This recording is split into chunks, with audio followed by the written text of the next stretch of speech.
Soigne bien tes mains. Allez, Mathéo. Allez, passe-moi.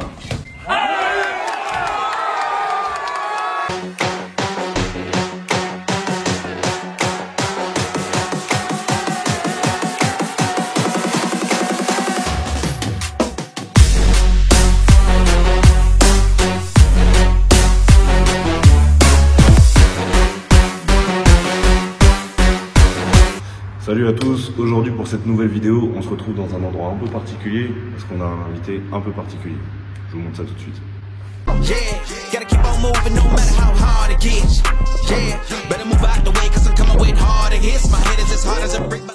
Ok, donc on se retrouve avec Mathéo. Donc Mathéo, je vais te laisser présenter pour les gens qui ne te connaissent pas. Voilà, tout simplement ton parcours et puis ce que tu fais actuellement. Alors moi je m'appelle Mathéo H, j'ai 22 ans, je suis boxeur professionnel depuis le 14 décembre 2019. J'ai commencé la boxe en 2013, mars 2013 il me semble, en boxe amateur. J'ai effectué environ entre 70 et 80 combats amateurs avant de passer professionnel. Et voilà, je suis passé professionnel le 14 décembre 2019 et j'ai actuellement 9 combats, 8 victoires, 1 défaite et je suis champion de France 2021 de boxe anglaise en tour moyen. C'est la boxe, à peu près à partir de quel âge? J'ai commencé, j'avais 14 ans. J'ai commencé un peu par hasard. Enfin, par hasard, oui, non, je faisais beaucoup de judo quand j'étais plus jeune. J'ai été champion départemental régional de judo quand j'étais jeune, je devais avoir entre 10 ans peut-être. Je me suis blessé au genou gauche, j'ai eu une ostéochondrite qui m'a fait m'arrêter 1 an ou 2. Et en fait, quand j'ai voulu reprendre, les personnes que je battais avant avaient pris du niveau et j'arrivais plus à les battre. Donc ça m'a énervé. Et j'étais un peu en surpoids en plus étant jeune, donc évidemment, avec la période collège où c'est un peu mal vu, on se moque un peu de toi. Moi, le seul moyen que j'avais de me défendre, c'était de me battre. Du coup, mon père il m'a dit non, tu verras, je vais t'emmener à la salle de boxe à Barentin, ça va pas se passer comme ça, tu vas apprendre à prendre des coups et à en mettre et espérons que ça te canalise. Et voilà, j'y suis rentré en mars 2013 et depuis, je suis toujours au même endroit. C'est devenu ma maison, ma seconde maison. Tu peux nous parler un petit peu de tes projets, tout simplement, voilà, que ce soit court, moyen, long terme.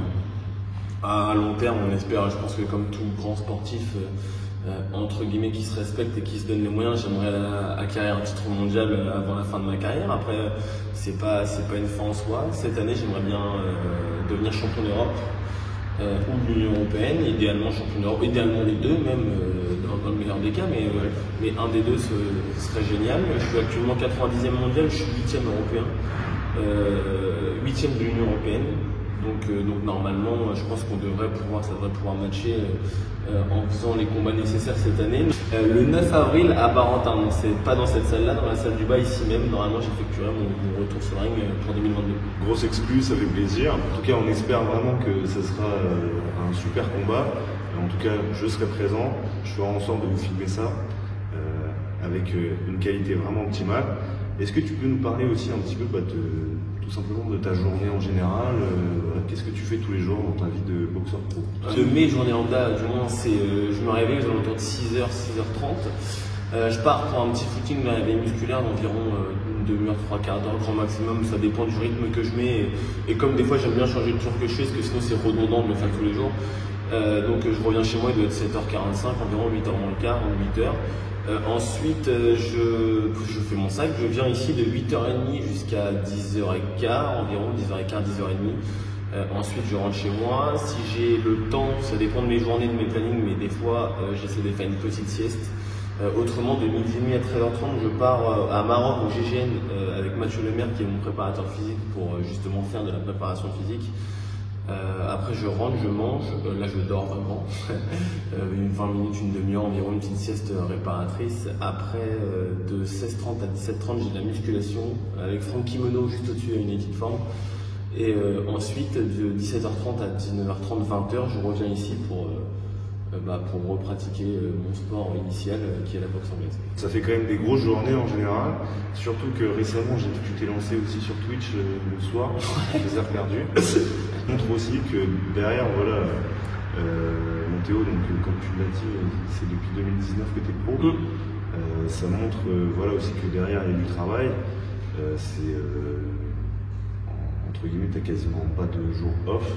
Non, même admettons le dimanche ou le samedi, des fois où je me laisse quelque chose, j'ai toujours fait une petite course à pied, toujours un petit pour maintenir le rythme et pas vraiment tomber dans la fainéantise. En fait, non, je tomberais pas dans la fainéantise, je serais quelqu'un de lambda entre guillemets, mais je veux pas, alors impossible. C'est ça aussi qui est inspirant. Après, bien sûr, tout le monde n'a pas forcément le temps ou entre guillemets les moyens de faire ce genre d'entraînement, de dédier vraiment sa vie ou sa journée à faire une pratique sportive. Mais déjà quand on voit que Matteo, entre guillemets, la seule obligation c'est vraiment être prêt le jour J du combat. Tous les matins il arrive quand même à se lever à 6h, 6h30. Déjà c'est pas tout le monde qui arrive à le faire. Et de maintenir un tel niveau d'activité tous les jours, c'est vraiment intéressant. Donc qui dit aussi gros niveau d'activité comme ça dit niveau diète. Non, il n'y avait pas de diète, je mangeais quand j'avais faim, je mangeais pas spécialement mal, mais je mangeais pas bien non plus, tu vois. Je mangeais dès que j'avais faim, quand j'avais faim je mangeais, quand j'avais pas faim je mangeais pas. J'étais pas quelqu'un de forcément assidu, je pense que c'était vraiment mon point faible. En plus, moi je vis avec mon père depuis 2014, donc forcément c'est quand t'as 2 hommes à la maison, les pâtes knacki ça va plus vite que de se faire des haricots, donc on avait vite compris le principe, si tu veux. donc non, il y avait pas, je pense que c'était mon gros point faible et que on est en train d'essayer de remédier à ça, donc, notamment avec toi, tu es en train d'essayer de remédier à ça. Mais ouais, on essaie de se professionnaliser sur tous les points, notamment la diète qui malheureusement et heureusement, mais fait partie du contrat qu'on a quand on veut devenir un sportif de niveau et en tout cas pouvoir prétendre à de plus amples résultats. Matteo m'avait montré un petit peu toute la journée. Déjà après avoir vu une telle journée au niveau d'entraînement, de dépenses caloriques, etc. C'est vrai que je me disais bon. Niveau nourriture, il faut que ce soit vraiment quelque chose de conséquent, tout simplement que le corps ait le carburant nécessaire pour faire tourner tout ça. Parce que bon, c'est vrai que la motivation c'est une chose, la discipline c'en est une autre. Mais voilà, réussir à vraiment tout aligner entre guillemets comme facteur, c'est vrai que c'est un peu difficile.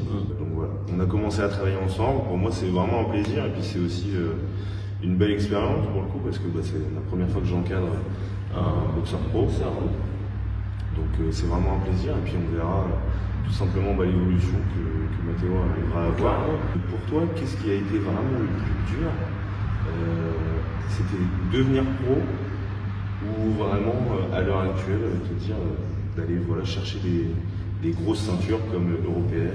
Devenir pro, ça c'est bon, attends, faut pas prendre à la lettre ce que je veux dire, mais quand on est jeune et qu'on fait beaucoup de combats, si on est déjà plus ou moins assidu et que on se donne les moyens chez soi, il y en a beaucoup qui croient que l'entraînement, mais moi quand j'étais amateur, l'entraînement se dédiait pas que à la salle, j'avais pas mon entraînement qu'une fois par jour, j'allais courir, quand j'étais au lycée, j'allais courir pendant mes heures du midi, j'ai toujours maintenu une activité pour pouvoir vraiment essayer d'arriver lors de mes échéances amateurs, du coup à ce moment-là dans des configurations optimales. Maintenant, le plus dur, c'est pas de passer pro du coup, parce que en France, on a eu tendance une époque à laisser passer professionnel plus ou moins des personnes sans expérience et vraiment parce qu'ils le demandaient.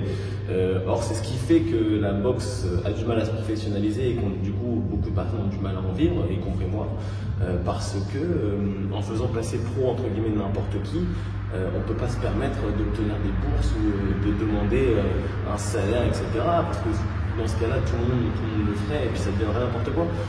Et donc non, le plus dur c'est à l'heure actuelle, je pense que c'est vraiment de maintenir du coup le rythme d'entraînement qu'on est en train de faire à l'heure actuelle, parce que c'est beaucoup de contraintes, évidemment.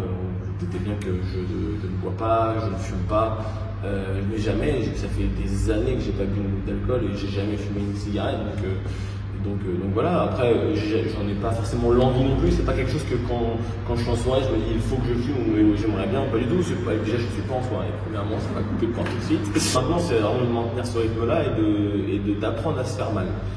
Apprendre à se faire mal, c'est pas, on ne naît pas avec le désir et l'envie de se faire du mal. De base, la facilité nous va très bien. Le corps humain est voué pour, si on peut avoir le plus de résultats possible sans faire grand chose, malheureusement, c'est ce que tout le monde ferait. En même temps, c'est compréhensible si on pouvait avoir beaucoup de résultats. Donc non, le plus dur, je pense que c'est à l'heure actuelle, c'est les charges d'entraînement qu'on peut se mettre et parfois sans échéance. Là, pour le coup, ça fait 4 mois que je m'entraîne très dur sans avoir de combat. Le combat vient de se préciser là, il y a très peu de temps, donc là maintenant je sais que j'ai un combat, donc il y a un surplus de motivation, mais auparavant on est vraiment, on nage dans le vide et on se dit ça paiera un jour, quand je ne sais pas, mais ça paiera. En fait, ton dernier combat c'était en Allemagne? Ouais, c'était le 20 novembre. Donc c'était le 20 novembre, donc c'était une défaite suite à une décision. Voilà, je pense qu'il n'y a pas, c'était une défaite qui n'a pas lieu d'être, mais bon, c'est pas. Je pense qu'une défaite fait du bien dans une carrière sportive, il n'y a pas de mal à ça. C'est ça, parce que du coup, tu avais fait 8 victoires directement, donc tu avais enchaîné les 8 victoires. C'est clair que ton parcours professionnel était vraiment fulgurant. Tu avais directement essayé de jouer, c'était une ceinture européenne, si je ne me trompe pas. C'était une ceinture mondiale que j'ai voulu faire en Allemagne. Pareil, on m'a proposé 15 jours auparavant. Comme le championnat de France, le championnat de France, on a été prévenu, je me suis proposé à faire le championnat de France parce qu'il n'y avait plus de combattants 10 jours avant. Donc au départ, la fédération ne voulait pas parce que je n'avais pas le nombre de combats appropriés. Normalement, c'est 10 combats minimum. Ils ont fini par accepter parce qu'il n'y avait personne d'autre qui voulait boxer ce boxeur-là. On y a été, on l'a remporté. Encore une fois, grâce au travail que toutes les personnes mettent en place autour de moi et grâce aussi au travail que je fais, bien entendu. Et on a été prévenu aussi de l'Allemagne, 15 jours avant. On a eu 15 jours de préparation, ce qui ne s'appelle du coup pas du tout une préparation, soyons clairs, sachant que pour un combat, il faut entre 6 et 8 semaines pour arriver dans de bonnes conditions.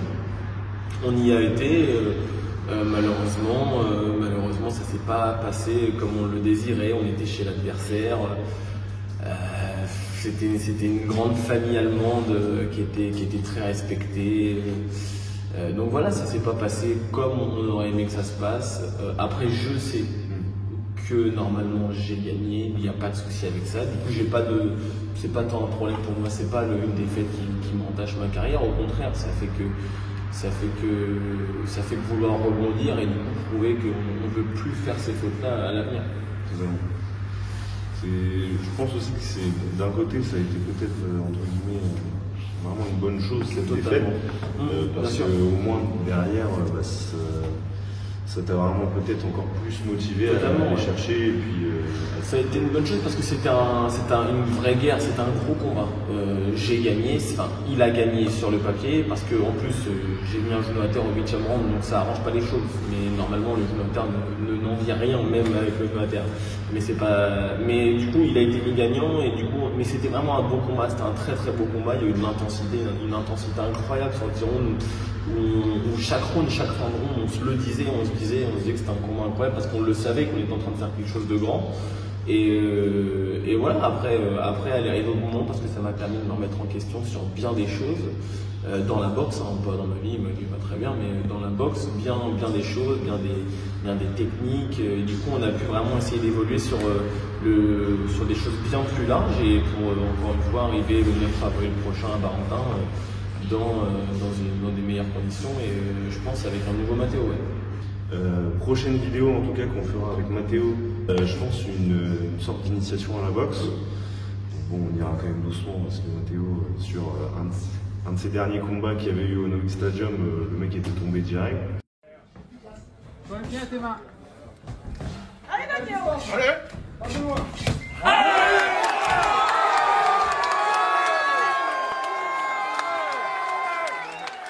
Sévèrement. Je l'ai marbré. Doucement.